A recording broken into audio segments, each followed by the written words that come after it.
les conventions, faire les choses pour faire plaisir aux gens, à la société, à ceux qui nous entourent, ben ça se peut. Mais quand c'est pas en cohérence avec qui on est, avec notre être profond, avec nos valeurs, ben à un moment donné, ça finit que ça craque.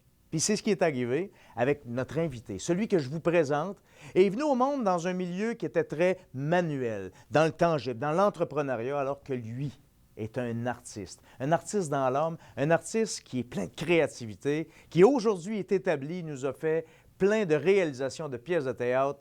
Je vous le présente. Voyez comment ce gars-là, parce qu'une personne est venue ouvrir la porte, a réussi à embarquer dans sa légende, dans qui il est vraiment, et qui nous a donné toute cette belle créativité et tout ce qu'on peut voir aujourd'hui. Je vous le présente, Marco Côté.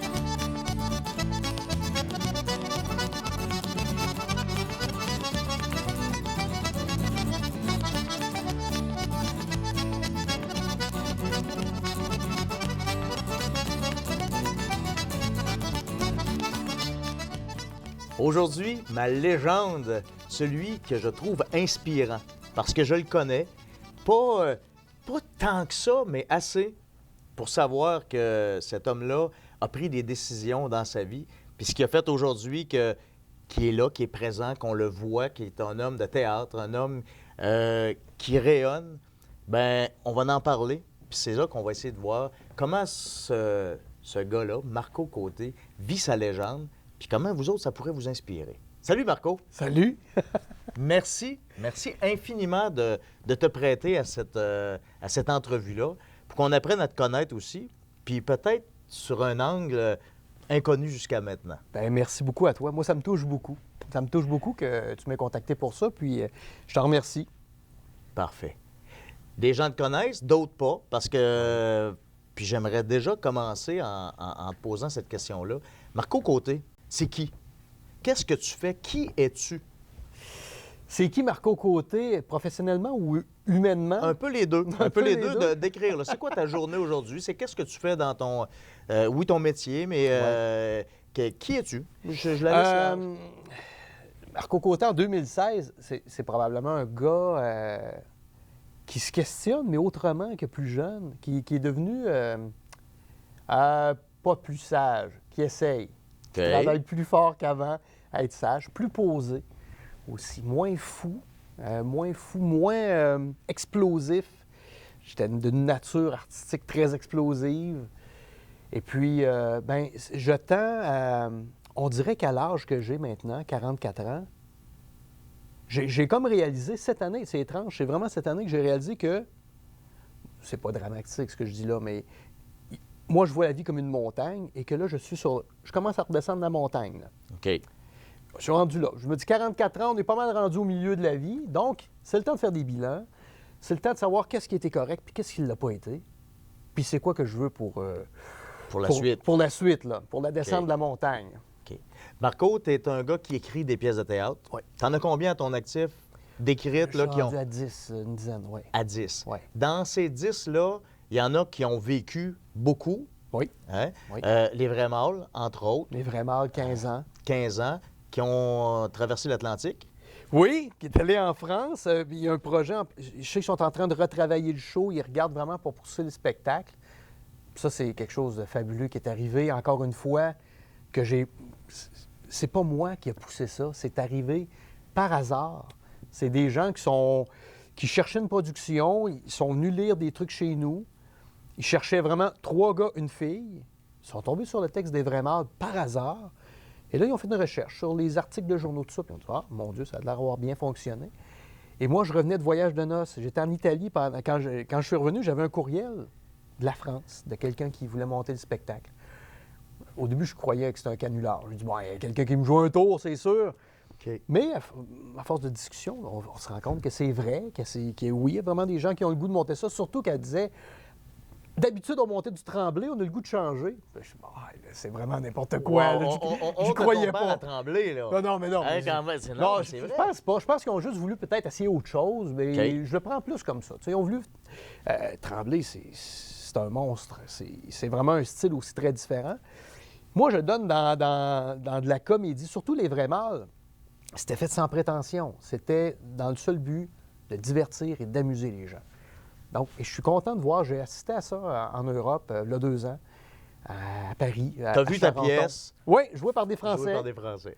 Puis ça m'a beaucoup touché. C'était. On pense pas à ça. On y croit pas à ça quand on. J'étais loin de croire à ça quand j'ai écrit ça en 96, Ouais. là, quand j'ai travaillé là-dessus. Puis on va y revenir à l'écriture Ouais. de ça un petit peu plus tard. Juste continuer à te décrire un peu. Mhm. Animateur de radio, Oui, je suis chroniqueur. chroniqueur Ouais. à une radio ici en Beauce. Oui. Sainte-Marie. Oui, Sainte-Marie, Chaque FM FM. 105, oui. Excellent. T'es là, puis ça fait plusieurs années que 18 t'es ans. 18 ans. 18 ans déjà. Que t'es présent, puis t'es présent Ouais. sur la scène. Bon an, mal an aussi, parce qu'il y a des années où, des fois, c'est des questions budgétaires. Il y a des périodes où j'étais là à temps plein. Et des périodes où j'étais là 2 fois par semaine, 1 fois par semaine.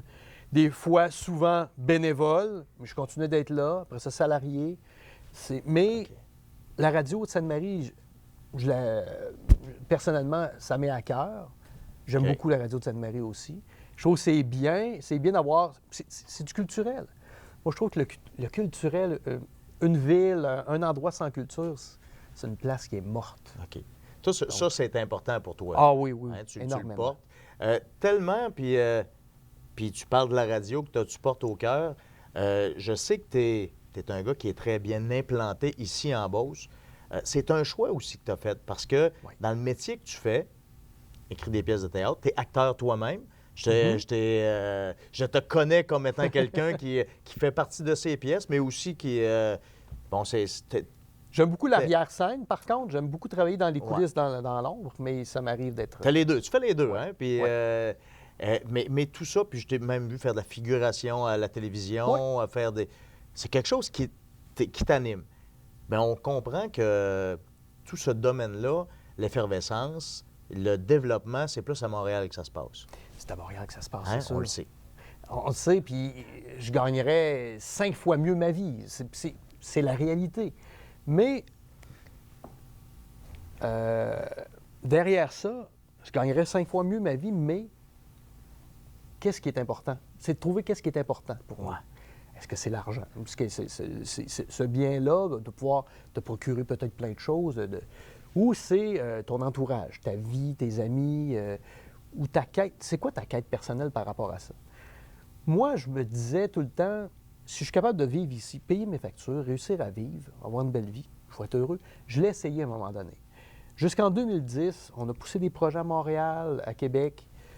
Et puis, moi, je me souviens pertinemment, ça, je ne l'ai pas dit souvent, en 2010, on jouait au Grand Rire à Québec, puis en même temps, on avait un show à Montréal, puis on faisait des allers-retours. C'était un été de fou. Donc, ça va très bien. Financièrement, ça va super bien aussi. Mais je suis dans ma chambre d'hôtel. On est sur une petite île près de Montréal. Je suis dans ma chambre d'hôtel, puis je pleure l'après-midi. Le soir, je m'en vais faire rire les gens. Là. Ma job, c'est d'être un clown. Puis là, je pleure parce que je m'ennuie de mes racines. Je m'ennuie de mes amis, de mes connaissances, de ma famille. De dire bonjour à Martin, si je le croise sur la rue. Ouais. Des choses simples comme ça que pour moi, c'est super important. Puis je fais, OK, je pense qu'il faut que je redresse. Tu as senti là Ouais. que tu n'étais pas en cohérence Non. avec toi. Non, parce que dans ma tête, c'était ça le but ultime dans ma carrière. Parce que c'est tout le temps ça qu'on pense, c'est tout le temps ça qu'on croit. Tu décides que tu veux devenir un artiste. Tu décides pas, premièrement, que tu es un artiste, Ouais. mais tu décides de faire carrière. Là, tu dis, où est-ce que je veux aller? Veux-tu me rendre à Montréal? Veux-tu aller à Hollywood? On peut voir. Puis moi, je me suis rendu compte que rendu là, c'était pas ça. C'était pas ça que je voulais. OK.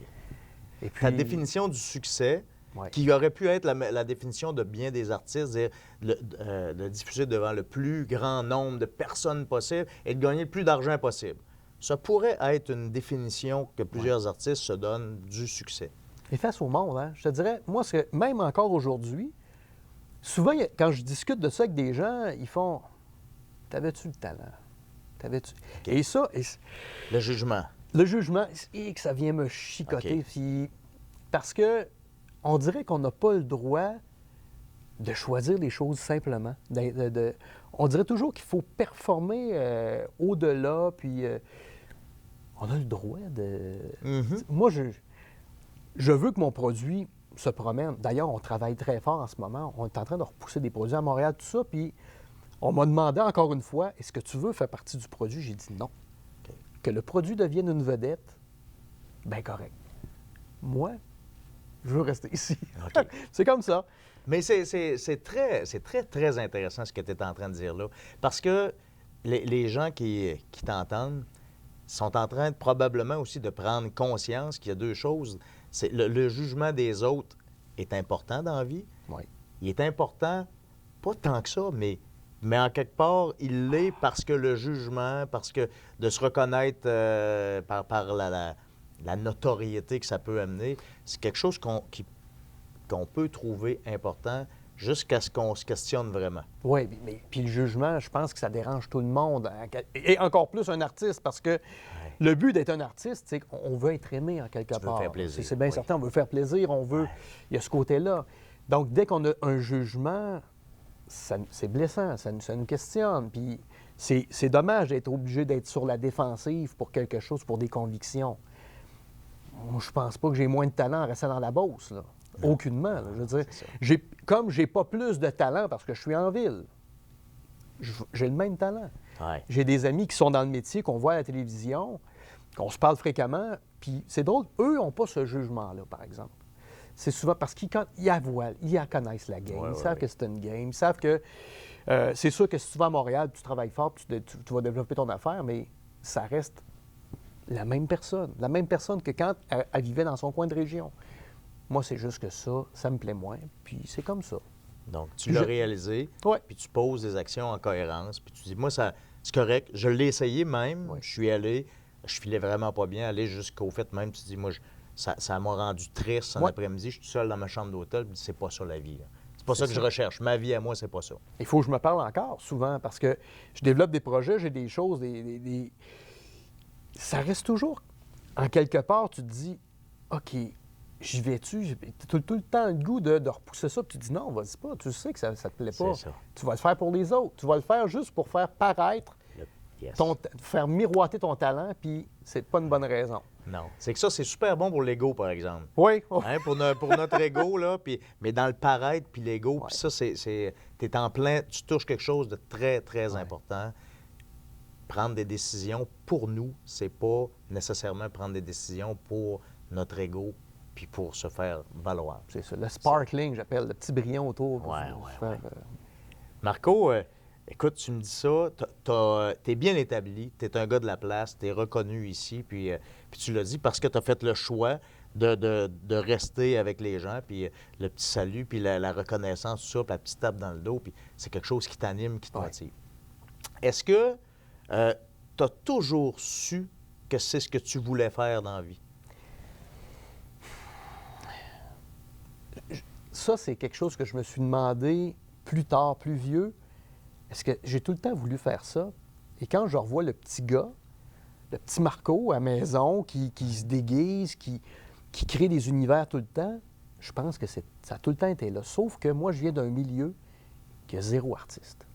Mm-hmm. Moi, dans ma famille, c'est des gens, des travailleurs physiques, des manuels, puis des grands travailleurs. Mais moi, sincèrement, je me sentais comme le vilain petit canard. OK. Comme dans cette fable-là, où je me disais, mais où ma place? Et j'ai cherché longtemps ma place. Parce que sincèrement, j'ai zéro talent manuel. Tu me Ouais. donnes un marteau, moi, ma blonde, ça la fait bien rire, parce que j'ai un cabanon, je me suis fait un établi dans mon cabanon, puis elle dit, qu'est-ce que tu vas faire là? Mais c'est juste pour... c'est ridicule, mais... Puis des fois, je vais cogner un petit quelque chose, puis je me sens bien fier de faire... Mais j'ai pas de talent là-dedans. Donc, jeune, je cherchais ma place. OK.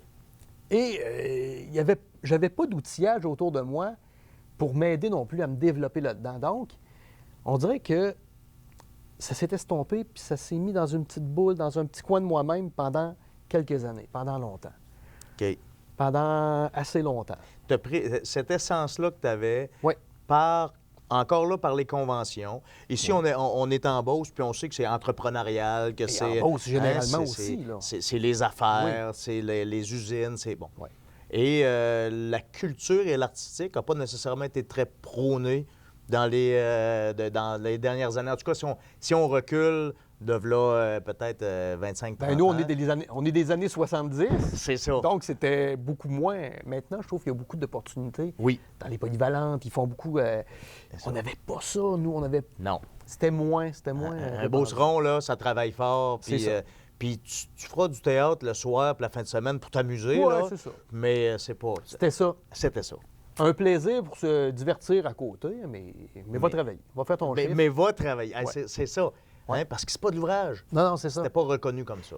Donc ça tu l'as vécu, tu es obligé de mettre ça un peu de côté par convention pour plaire aux autres, puis pour aussi pas pour vivre, hein, pour faire oui. partie de... Et là, à un moment donné, c'est là, ça doit vouloir prendre sa place. Ta légende personnelle à toi doit vouloir sortir. Et qu'est-ce qui fait... Quand est-ce l'élément déclencheur qui fait que, OK, il faut que ça prenne la place, c'est moi, là. Ouais. C'est qui je suis. Il y a plusieurs facteurs là-dedans, puis il y a quelque chose à un moment donné que je sentais, et ça, c'est sans prétention que je dis ça, mais tu sais, quand tu sens que tu es faite pour faire autre chose. Je travaillais pour mon bon ami Éric Dulac dans ce temps-là, j'étais chez Twist Laser. J'étais gérant du magasin de musique. Éric était moins présent, puis... Mais j'étais plus heureux. Tu sens qu'il y a quelque chose qui grandit en dedans de toi, puis qui te dit...